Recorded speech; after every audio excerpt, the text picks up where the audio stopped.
Apa itu magnet rezeki? Sederhana Bapak Ibu. Magnet rezeki itu ya seperti namanya, magnet bagi rezeki. Duduk diam, rezeki datang sendiri. Ada orang yang ya rezekinya itu dia mengejar. Ada rezeki di sana dia kejar, kadang dapat, kadang nggak dapat. Pindah ke sana dia kejar lagi, kadang dapat, kadang nggak dapat. Tapi ada loh orang yang dia hanya duduk diam, rezekinya datang sendiri. Siapa mau dapat keajaiban? Katakan saya. Siapa mau dapat keajaiban? Katakan saya. Ya Allah, orang di depanku baru saja mendoakanku ya Allah. Dia bukan siapa-siapa, tapi dia baru saja mendoakanku ya Allah. Maka aku ingin membalasnya. Cintai dia, muliakan dia, bahagiakan dia. Terima taubatnya, ampuni dosanya, kabulkan seluruh hajatnya, masukkan dia dalam syurga ya Allah. Dapatkan dia syafaat dari Nabi Muhammad sallallahu alaihi wasallam ya Allah. Ya Allah, kumpulkan dia di syurga bersama denganku ya Allah, bersama dengan semua yang hadir dalam majlis ini. Kami tidak ingin masuk neraka-Mu ya Allah. Sungguh neraka-Mu begitu panas, siksaannya begitu berat. Kami tidak pernah mungkin mampu ya Allah menghadapi siksaannya ya Allah. Maka aku berdoa orang di depanku ini ya Allah, agar masuk surga bersama dengan kami semua. Bismillahirrahmanirrahim. Assalamualaikum warahmatullahi wabarakatuh. Alhamdulillah, alhamdulillah, wassalatu wassalamu ala rasulillah wa ala alihi wa sahbihi wa wala amma ba'd. Alhamdulillah, senang sekali bisa bertemu kembali di channel YouTube Magnet Rezeki. Saya doakan semoga teman-teman semua mendapatkan keberkahan, kemuliaan, kejayaan dari Allah Subhanahu wa Ta'ala, sehingga Anda menjadi kaya, jaya, berkah, mulia, dan semakin dekat dengan Allah Subhanahu wa Ta'ala. Baik teman-teman semua, pada kesempatan kali ini kita akan melanjutkan materi kita.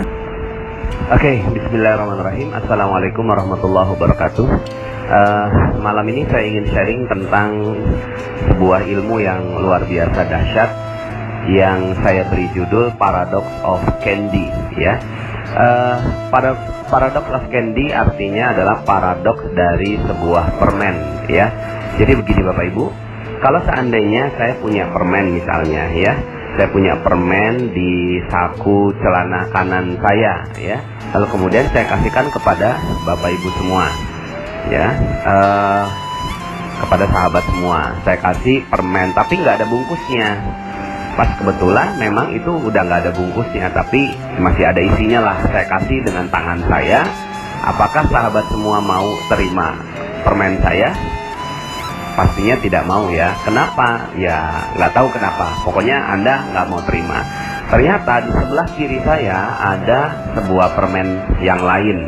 Ternyata permen ini masih ada bungkusnya ya, lalu kemudian masih rapi gitu. Oh ya, saya bilang sama Anda, oh alhamdulillah nih masih ada satu permen yang ada bungkusnya, saya kasihkan kepada Anda. Kira-kira Anda mau terima nggak kira-kira? Mau terima ya pastinya ya. Oke. Sekarang ketika Anda makan ya, ketika Anda makan permen itu di hadapan saya, apa yang Anda lakukan terhadap bungkusnya? Ternyata bungkusnya Anda buka dan Anda buang. Sebenarnya Anda maunya apa sih gitu kan?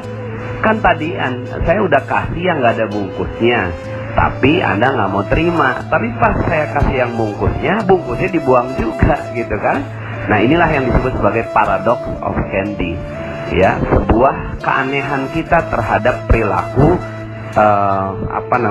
terhadap permen. Sebenarnya kita inginkan apa? Yang kita inginkan sebenarnya kan isinya. Kita nggak butuh bungkusnya. Bungkusnya pun kita ya nggak mau kita makan juga gitu kan. Kita buang gitu kan bungkusnya. Tapi kenapa kok kita butuh bungkus gitu? Itulah kita ya. Kita nggak mau terima isi kalau nggak ada bungkusnya. Nah Bapak Ibu, ilmu ini sesuai sekali dengan ilmu rezeki. Makanya ini menjadi rahasia yang tidak semua orang mengetahui tentang ilmu ini ya. Ilmu ini berkata bahwa rezeki itu tidak mungkin datang tanpa bungkus. Rezeki tidak mungkin datang tanpa bungkus. Dan bungkusnya itu bukan rezeki. Bungkusnya itu sesuatu yang kita tidak butuhkan sama sekali. Ya, jadi rezeki itu datang pada kita, itu pasti bawa bungkus Bapak Ibu ya. Jadi rezeki itu pasti ada bungkusnya. Apa itu bungkusnya? Bungkusnya itulah musibah, ujian, ya, kemudian masalah dan hal-hal yang kita tidak suka gitu ya. Ketika masalah, musibah, ujian, bencana dan seterusnya itu datang pada hidup kita, biasanya ya semua itu orang menolaknya ya. Jadi ketika masalah itu datang, banyak orang menolak dari masalah itu. Kenapa? Karena dia tidak mau menerima masalah, karena dia nggak butuh bungkusnya. Yang dia butuhkan itu adalah isinya. Tapi Bapak Ibu, tidak ada permen yang datang tanpa bungkus. Permen datang pasti dengan bungkusnya. Maka ketika ada seseorang kasihin bungkus permen pada Anda, berbahagialah, karena di baliknya pasti ada permennya. Begitu juga Allah kasih masalah, kasih musibah, kasih ujian, kasih bencana pada kita. Maka terimalah dengan lapang dada, terimalah dengan ikhlas, terimalah dengan ridho, terimalah dengan hati yang penuh kelapangan ya terhadap semua masalah, ujian dan cobaan yang datang pada diri kita. Kenapa? Karena orang yang mengerti tentang hakikat rezeki akan mengatakan, yes, ini dia bungkusnya. Allah meletakkan isinya di baliknya ya. Nah, permasalahannya begini, ada banyak sekali orang yang akhirnya merasa bahwa rezekinya seret. Sebenarnya bukan rezekinya seret, tapi karena nggak paham tentang hakikat rezeki, nggak paham tentang ilmu permen ini, akhirnya rezekinya kelihatannya seret. Padahal sebenarnya rezeki itu banyak sekali datang pada kehidupan kita. Cuma kitanya yang menolak rezeki. Ya, jadi kita yang menolak rezeki. Sekali lagi, kitalah yang menolak rezeki. Bukannya rezeki yang nggak ada, tapi kita yang menolak rezeki.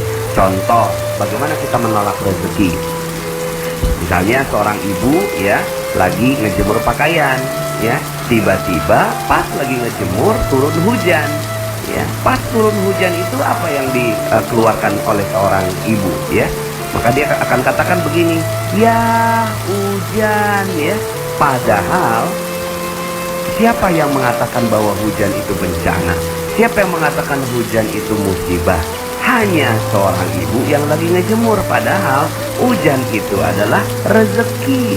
Cuma karena pas saat itu bertepatan dengan kita lagi ngejemur, maka hujan sepertinya jadi bencana, musibah, masalah terhadap baju kita. Ya, padahal itu adalah rezeki. Tapi saat itu datang, kita bilang begini, ya hujan. Saat kita tidak menerima bungkusnya, maka permennya pun hilang. Hush, ya. Nah, saya mengibaratkan seperti begini Bapak Ibu ya. Seperti seorang kurir yang bawa paket ya. Nah, bawa paket datang ke rumah kita. Paketnya itu yang terlihat duluan apanya? Bungkusnya ya.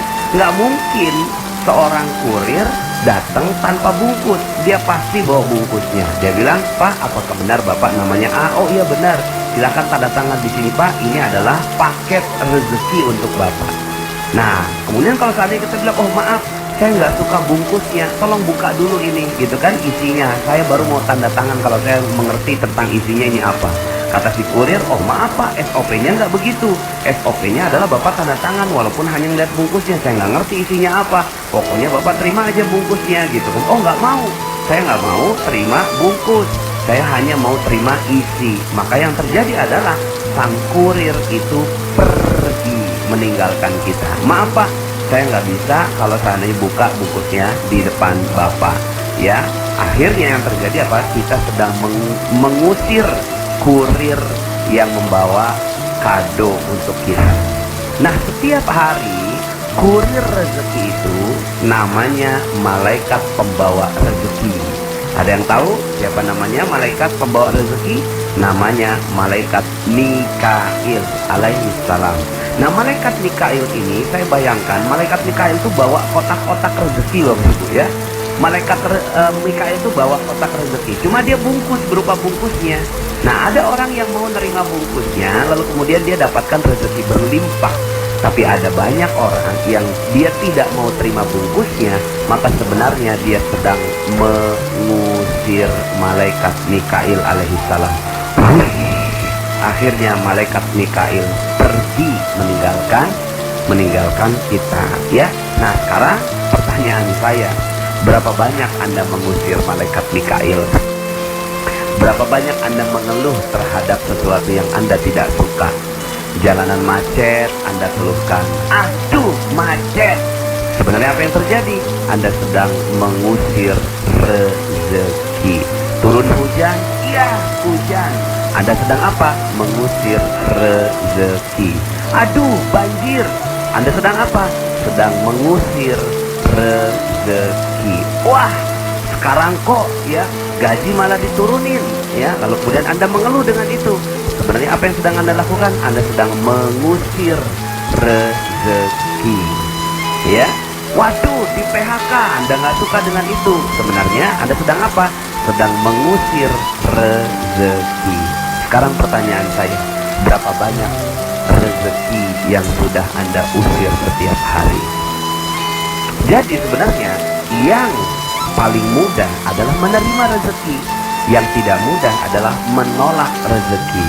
Nah, selama ini karena Anda tidak mengerti ilmunya, kita tidak mengerti ilmunya tentang paradox of candy ini, yang terjadi adalah kita menolak rezeki. Maka, katakan pada diri Anda, hai masalah, wahai bencana, wahai musibah, saya sudah tidak memiliki engkau, karena yang ada adalah kotak-kotak paket bungkusnya, dan saya mensyukurinya dengan indah. Jika itu Anda lakukan, maka luar biasa. Anda udah nggak punya masalah lagi. Apalagi Anda punya masalah, Anda udah nggak punya masalah, ya. Kenapa? Karena masalah itu adalah anugerah buat Anda. Anda udah nggak punya musibah. Kenapa? Karena musibah itu adalah anugerah buat Anda. Itu adalah bungkus permennya yang membalut rezeki yang sebentar lagi datang pada diri Anda. Oke, selamat menjalankan ilmu paradox of candy dan nikmati setiap masalah-masalah Anda. Katakan, ya Allah, aku bersyukur dengan masalah yang kau timpakan padaku. Maka sebentar lagi rezeki yang berlimpah akan datang pada diri Anda. Terima kasih. Salam dahsyat dari saya. Assalamualaikum warahmatullahi wabarakatuh.